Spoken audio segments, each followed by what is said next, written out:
So 7 times a year, learners have an opportunity to give one another 360 feedback. 360 feedback is when our classmates give us feedback from everyone, but it's anonymous. You don't know who sent it. So it's just reflecting back on what they did, telling them how they could do better, what they did good, and then just sort of trying to overall improve the studio through helping everyone improve themselves. It's called an Oreo. We do one cool thing, like one good thing about them and what they're doing.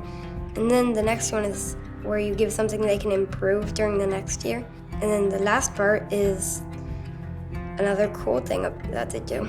Am I a good team member? What happened with my teammates? What could they have done better? So we use it as a time to reflect for ourselves and for those who are in our studio. Each learner gets a quantitative measure, a rating on their warm-heartedness, so like how kind they're perceived as being, and their tough-mindedness in the studio.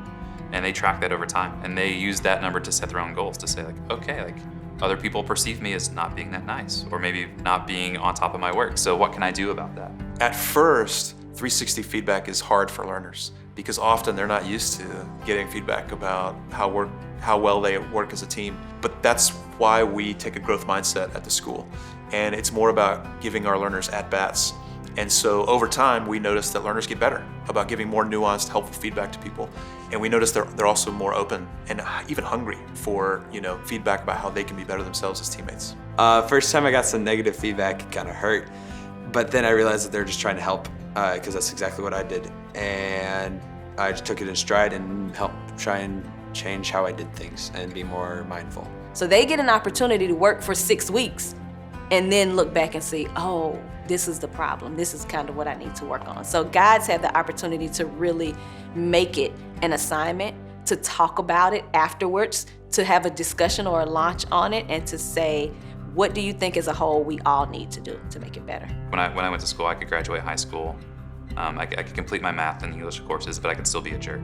You can't do that at the Forest School, right? At the Forest School, you have to, learning is expanded beyond like what you do in academics. You have to learn how to be a human being among other human beings. So 360 feedback is a way that you can learn to be in really important ways that maybe you don't see, maybe you're not aware of. When guides execute 360 feedback surveys, it's important for them to remember to be consistent, to do it 7 times a year, and to read the feedback before they share it with the learners.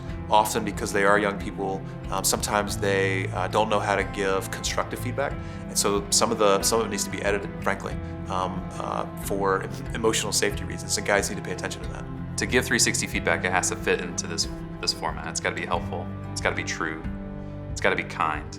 Also, as a guide, one of my roles is to make sure that heroes are safe. So I read through, even though it's anonymized, I read through 360 feedback, and I'll filter out any comments that I feel like don't have the hero's best interest at heart.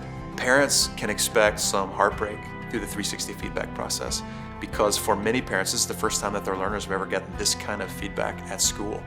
And it can feel frustrating, it can feel upsetting, it can even produce anxiety in some learners and even in some parents as a result.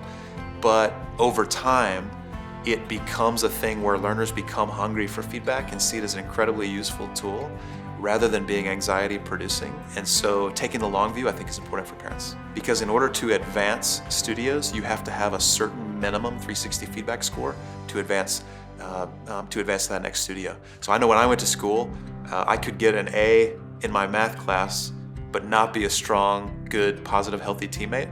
That's impossible at the Forest School. And so you actually have to learn how to work well with other people so that you can move on.